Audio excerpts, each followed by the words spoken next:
بسم اللہ الرحمن الرحیم۔ السلام علیکم۔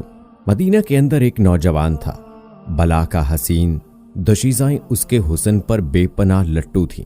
جس وقت اس خوش رنگ اور فولاد بدن نوجوان کو دربار خلافت میں پیش کیا گیا تو حاضرین مجلس اس کے دلکش گورے بدن کا غور سے مشاہدہ کرنے لگے۔ اس جوان سال کا قدرے، بڑا سر، خوبصورت چوڑی پیشانی اور اس پر لٹکے ہوئے خمدار سیاہ ہلکی باریک بھویں، دراز پلکیں، سرمگی آنکھیں، خوشنما رخسار، نازک ہونٹ اور اولوں جیسے شفاف دندان اور خوشنما دبلا پیٹ اور چوڑا سینہ اور چاند سے بڑھ کر چہرہ دیکھنے والوں کی آنکھوں کو حیران و پریشان کر رہا تھا۔ اسے دیکھ کر امیر المومنین عمر فاروق رضی اللہ تعالی عنہ کو یقین آ گیا کہ واقعتاً یہی وہ نوجوان ہے جس کا جمال مقناطیس کی طرح راہ چلتی خواتین اور گھر بیٹھی دوشیزاؤں کو اپنی طرف کھینچ رہا ہے، اور وہ رات کی تاریکیوں میں جذبات سے مغلوب ہو کر اس کے حسن کے گیت گا رہی ہے۔ آپ نے خواتین کو اس کے دل ربا حسن کے فتنے سے بچانے کے لیے اس کا سر موڑنے کا حکم دے دیا۔ اس بیچارے کو بارگاہ خلافت کا حکم ٹالنے کا یارانہ تھا، اس لیے یہ حجام کے آگے بیٹھ گیا اور اپنا سر منڈوانے لگا۔ جب وہ سر منڈوا چکا تو اس کی پیشانی یوں نمودار ہوئی کہ گویا وہ چاند کا ٹکڑا ہو، اور وہ پہلے سے بھی زیادہ خوبصورت نظر آنے لگا۔ یہ دیکھ کر آپ رضی اللہ تعالی عنہ نے دوسرا حکم جاری کیا کہ اس کے سر پر امامہ پہنایا جائے۔ چنانچہ وہ امامہ پہن کر مزید خوبصورت نظر آنے لگا۔ جب وہ مسجد نبوی میں نماز ادا کرنے کے لیے جاتا تو راہ چلتی خواتین کی نگاہیں اس کی سرمگی آنکھوں پر مرکوز ہونے لگی اور وہ اسے گلی کوچوں میں دیکھ کر مبہوت رہ جاتی۔ یہ دیکھ کر امیر المومنین نے حکم دیا کہ اے نوجوان، تم اس شہر میں نہ رہو اور بصرہ چلے جاؤ۔ اس نے وجہ پوچھی تو آپ رضی اللہ تعالی عنہ نے صرف اتنا ہی جواب دیا کہ یہ میرا حکم ہے، اور مزید کچھ نہ بتایا۔ اس بیچارے نے بارگاہ خلافت کے حکم کے سامنے سر تسلیم خم کر دیا، لیکن اسے سمجھ میں نہیں آ رہا تھا کہ اس کے ساتھ ایسا سلوک کیوں کیا گیا۔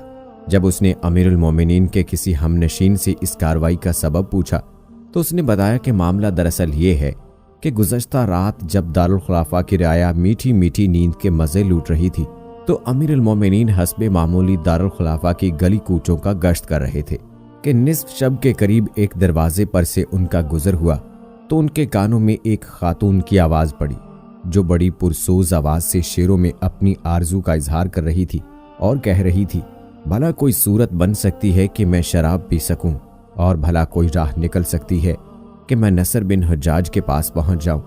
اس نوجوان کے پاس پہنچ جاؤں گا جو شریف النسل ہے، خوبرو ہے، عزت دار ہے اور ضدی بھی نہیں ہے۔ وہ بلند مجلسوں والا ہے، ہمسروں کو واپس دھکیل دینے والے قبیلے سے ہے، قابل دید جوانی میں قدم رکھ چکا ہے۔ اس کا چاند کا سمکھڑا تاریک رات کو جگمگا دیتا ہے۔ جو ہی آپ کے کانوں میں یہ اشعار پڑے تو فرمایا، اچھا میرے ہاں اس شہر میں ایسا نوجوان بھی ہے جس کے حسن و جمال کا تذکرہ نوجوان خواتین اپنے پردوں میں کر رہی ہیں۔ تو انہوں نے فوراً حکم دیا کہ اس نوجوان کو میرے سامنے لاؤ۔ تو ان کے حکم سے تم کو یہاں لایا گیا تھا۔ پھر حاضرین نے تمہارے خوش قامت قد اور مضبوط کاٹھ اور خوبصورت چہرے کو دیکھا تو مان گئے کہ واقعی ایسا نوجوان ہے کہ اگر اس کی خوبصورتی کو مصنوعی طریقے سے کم نہ کیا گیا تو خواتین کے بہک جانے کا خطرہ ہے۔ چنانچہ انہوں نے اپنے خیال میں تمہاری خوبصورتی کم کرنی چاہی تو تم پہلے سے بھی بڑھ کر خوبصورت نظر آنے لگے۔ تو انہیں حساس رپورٹیں ملنے لگیں اور وہ سوچنے لگے کہ اگر اس پاکیزہ دل نوجوان کو یہاں رہنے دیا گیا تو یہ کسی دن کسی کی تیر نگاہ کا شکار ہو جائے گا۔ اس لیے انہوں نے آپ کو بصرہ بھیجنے اور وہاں بسانے کا پروگرام بنایا ہے، لہٰذا اللہ کا نام لیجئے اور رخت سفر باندھ لیجئے۔ امیر المومنین آپ کو بصرہ بھیجنے کا ارادہ کر چکے ہیں اور وہ اس ارادے سے ٹلنے والے نہیں۔ حضرت حجاج سملی کا یہ خوبصورت اور حسین و شکیل بیٹا نصر بن حجاج اپنی بیوہ ماں کا بڑا خدمتگار اور اس کی آنکھوں کا تارا تھا۔ یہ جب کبھی اس کی نگاہوں سے اوجھل ہو جاتا، اس کی آنکھوں میں جہاں اندھیرا ہو جاتا تھا اور کھانا پینا بھول جاتی اور اس کے متعلق مہم خطرات میں گھر جاتی، اور جو ہی یہ اس کے سامنے آ جاتا اس کے لیے جہاں روشن ہو جاتا، اسے مدینہ چھوڑ کر بصرہ میں جا کر بسنا گوارا تو نہ تھا، لیکن امیر المومنین کے حکم کے سامنے کسی کو دم مارنے کی مجال نہ تھی۔ اس بیچارے نے اپنا دل مضبوط کر کے امیر المومنین سے پوچھا بھی کہ امیر المومنین، میرے خوبصورت ہونے اور خواتین کے میری طرف دیکھنے میں میرے کس طرح کے قول و فعل کا داخل ہو تو بتائیے۔ لیکن آپ رضی اللہ تعالی عنہ نے کوئی جواب نہ دیا اور فرمایا، اے نوجوان، یہ میرا انتظامی حکم ہے جو پکا ہے۔ امیر المومنین نے بصرہ کے گورنر کو اسے بصرہ میں گھر مہیا کرنے کا حکم دے دیا تھا۔ چنانچہ اس نوجوان نے اپنی پیاری والدہ کو اللہ اور پھر اپنے بھائیوں کے سپرد کیا اور خود اونٹ پر سوار ہو کر طویل و عریض صحرا اور بلند و بالا پہاڑوں کے دروں کو عبور کرنے لگا، اور کئی دنوں کی صعوبت سفر برداشت کرنے کے بعد بصرہ پہنچ گیا۔ ادھر جب اس شادی شدہ خاتون کو امیر المومنین کے اس اقدام کا علم ہوا تو وہ اپنے انجام سے ڈر گئی کہ کہیں اب میری باری نہ آ جائے، تو اس نے چپکے سے یہ اشعار لکھ کر کسی کے ہاتھوں آپ کی طرف بھجوا دیے۔ اس امیر المومنین سے گزارش کر دیجئے جس کے ناگہانی غصے کے تصور سے بدن پر کپ کپی طاری ہو جاتی ہے کہ میرا شراب نوشی یا نصر بن حجاج سلمی سے کوئی واسطہ نہیں، میں عمر فاروق رضی اللہ تعالی عنہ سے معافی مانگتی ہوں اور انہیں بتانا چاہتی ہوں کہ مجھے نصر بن حجاج اور شراب کے بدلے تازہ دودھ اور نیچے دیکھنے والی آنکھ میں میسر ہے، اس لیے مجھے شراب پینے اور نصر بن حجاج کے پاس جانے کی کوئی ضرورت نہیں ہے۔ میرے عشق کو دوزخ کے خوف نے لگام دے رکھی ہے اور اب وہ اس مقام پر مطمئن اور پرسکون ہو گیا ہے۔ جس امنگ اور آرزو کو پورا کرنے کا اہتمام نہ کیا گیا ہو اسے جرم قرار نہیں دیا جا سکتا، اور پھر لوگ اپنی تمناؤں میں سچے بھی ہوتے ہیں اور سیاہکار بھی، لہٰذا آپ غیر یقینی بات کو یقینی بات کا درجہ نہ دیں، کیونکہ گناہ کی معافی مانگنے والے کی راہ ہی صحیح ہے۔ جب امیر المومنین نے یہ اشعار ملاحظہ کیے تو رو دیے اور فرمایا، سب تعریفوں کے لائق اللہ مالک الملک کی ذات ہے جس کے خوف نے اس خاتون کو ناجائز طریقے سے اپنے نفس کی خواہش پوری کرنے سے روک رکھا ہے۔ نصر بن حجاج سلمی کے بصرہ میں رہائش پذیر ہونے کے بعد اس کی والدہ اس کی جدائی کے غم میں نڈھال ہو گئیں، کیونکہ اس کے اطاعت شعار بیٹے نے اسے ضروریات زندگی سے مالا مال کر رکھا تھا، اور اپنے والد حجاج کی وفات کے بعد اسے کسی چیز کی کمی نہ آنے دی تھی۔ اب اسے کمی تھی تو صرف اپنے لختے جگر کے دیدار کی کمی تھی، جو کسی جرم کے بغیر ہی مدینہ بدر کر دیا گیا تھا۔ بڑھاپے میں مدینہ منورہ کو چھوڑنا بھی نہیں چاہتی تھی، اور نہ ہی اس میں بیٹے کو بزور بازو واپس لانے کی ہمت تھی۔ البتہ ایک دن اس نے جرأت کر کے امیر المومنین کو مسجد میں جاتے ہوئے راستے میں جا لیا اور کہا، اے امیر المومنین، میں روز قیامت اللہ کے سامنے دو زانو ہو کر آپ کے ساتھ جھگڑوں گی۔ آپ تو اپنے عاصم اور عبداللہ کے درمیان سوتے ہیں، جبکہ میرے اور میرے نور نظر کے درمیان وسیع و عریض صحرا اور سنگلاخ کوہستان موجود ہے۔ امیر المومنین نے فرمایا، اے نصر بن حجاج کی ماں، نوجوان پردہ نشین خواتین اپنے پردوں میں عاصم اور عبداللہ کے گیت نہیں گاتی، جبکہ انہوں نے تیرے صاحبزادے کے حسن و جمال کے گیت اپنے پردوں میں بھی گانے شروع کر دیے ہیں۔ یہ سن کر وہ بوڑھی خاتون صبر کے گھونٹ پیتی ہوئی واپس مڑ گئی اور امیر المومنین نماز پڑھنے میں مشغول ہو گئے۔ اس عرصے میں نصر بن حجاج سلمی کو اپنی بوڑھی والدہ اور مدینہ منورہ کے ساتھیوں کی یاد ستانے لگی، چنانچہ اس نے امیر المومنین سے مدینہ منورہ میں حاضری کی اجازت طلب کرنے کا پروگرام بنایا اور اپنی درخواست کو اشعار کی صورت میں لکھنا شروع کر دیا۔ اتفاق سے ان دنوں حضرت عتبہ بن غزوان امیر المومنین کا کوئی پیغام لے کر بصرہ تشریف لے آئے، اور وہ اپنا کام مکمل کر کے واپس مدینہ روانہ ہونے لگے تو ان کی منادی نے آواز لگائی کہ جو کوئی مدینہ منورہ ڈاک بھیجنا چاہے وہ جلد از جلد اپنی ڈاک ہمارے حوالے کر دے۔ نصر بن حجاج نے اس موقع کو غنیمت جان کر اپنی درخواست لفافے میں بند کر کے ان کے حوالے کر دی۔ چند دنوں بعد وہ ڈاک مدینہ منورہ پہنچ گئی۔ جب امیر المومنین نے اپنی ڈاک کھولی تو اس میں سلام مسنون کے بعد بے قصور جلا وطن نصر بن حجاج کے یہ اشعار نظر پڑے، اے امیر المومنین، آپ نے مجھے بے توقیر کر کے مدینہ منورہ اور دوستوں میں رہنے سے محروم کر دیا ہے۔ ایسا کرنا آپ کے لیے جائز نہ تھا۔ میرے متعلق آپ کا تصور محض گمان ہی ہے، حقیقت یہ ہے کہ میں بے قصور ہوں، اور بعض گمانوں کی تصدیق کرنا بھی گناہ ہے۔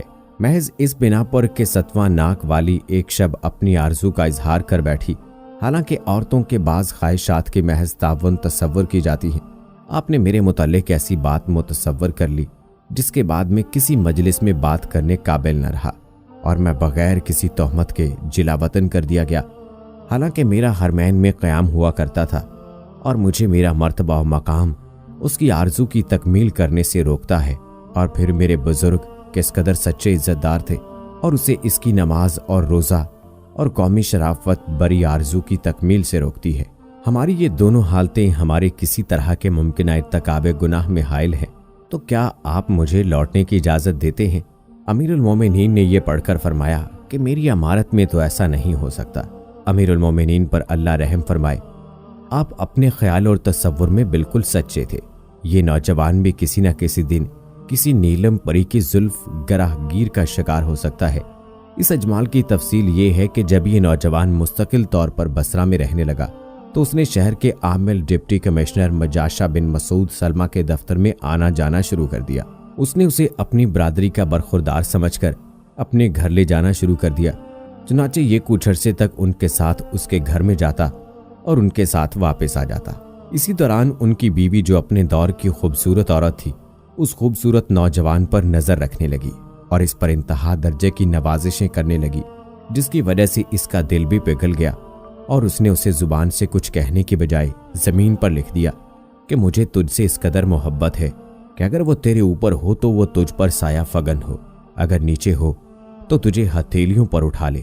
یہ تحریر پڑھ کر نوجوان خاتون بے ساختہ پکار اٹھی کہ میں بھی اللہ کی قسم۔ نوجوان خاتون کے الفاظ اس کے شوہر نے سن لیے تو اس نے اس سے پوچھا، تیرے کہنے کا کیا مطلب؟ اس نے کہا کہ نصر نے ہماری اونٹنی کو دیکھ کر اشارتاً کہا ہے کہ یہ اونٹنی کس قدر خوبصورت ہے۔ مجاشہ نے کہا کہ تیرا یہ کہنا کہ اللہ کی قسم میں بھی اس بات کا جواب نہیں ہے، مجھے سچ بتا کہ تو نے ایسا کیوں کہا؟ اس نے کہا، سچ پوچھتے ہو تو وہ یہ ہے کہ اس نے کہا کہ تمہارا گھر کتنا خوبصورت ہے۔ مجاشہ نے کہا کہ یہ بات غلط ہے، تیرا کلام دراصل کس بات کا جواب ہے؟ تو مجھے جان بوجھ کر وہ بات نہیں بتا رہی۔ اسی دوران اس کی نگاہ زمین پر لکھی ہوئی عبارت پر پڑی تو اس کے دل میں خیال آیا کہ شاید میری بیوی کے الفاظ اس تحریر کا ہی جواب ہوں۔ اس نے تحریر پر ایک بڑا سا مٹی کا برتن الٹا کر کے رکھوا دیا اور نصر کے جانے کے بعد اسے اپنے سیکریٹری سے پڑھوایا تو پتہ چل گیا کہ اس کی بیوی کا کلام دراصل اسی بات کا جواب ہے۔ جب نصر بن حجاج کو اپنے اس معاملے کے افشاں ہونے کا علم ہوا تو مارے شرم کے زمین میں گڑ گیا اور اسے اپنی اس حرکت پر اتنا افسوس ہوا کہ اس سے بستر سے اٹھنے کا یارہ نہ رہا اور لاغر ہو کر چوزے ہو گیا۔ جب مجاشہ بن مسعود کو اس کی حالت کا پتہ چلا تو اس نے اپنی بیوی سے کہا کہ اب جا اور میرے بیمار برخوردار کو اپنے سینے کے سہارے بٹھا کر اپنے ہاتھ سے کھانا کھلا، شاید کہ اسی طرح اس کی صحت بحال ہو جائے۔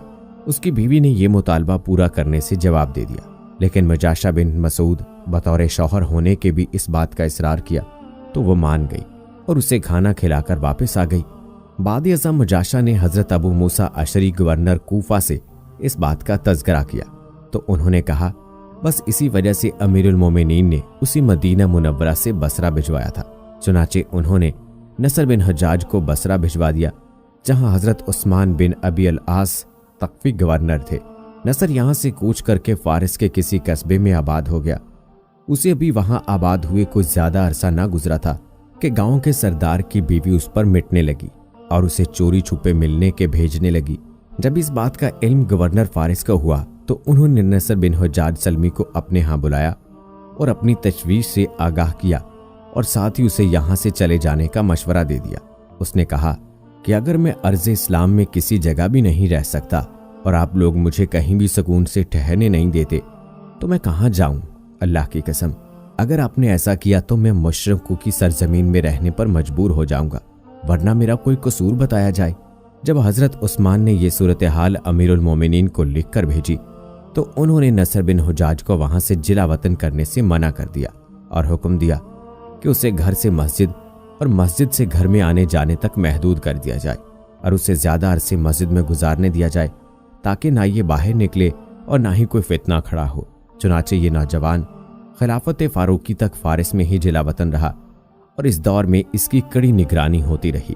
جب عمر مومنین شہید ہوئے اور اس کے سر اور داڑھی کے بال سفید ہونا شروع ہو گئے تو یہ واپس مدینہ چلے آیا اور آزادی سے ایمان اور تقوی کی زندگی بسر کرنے لگا۔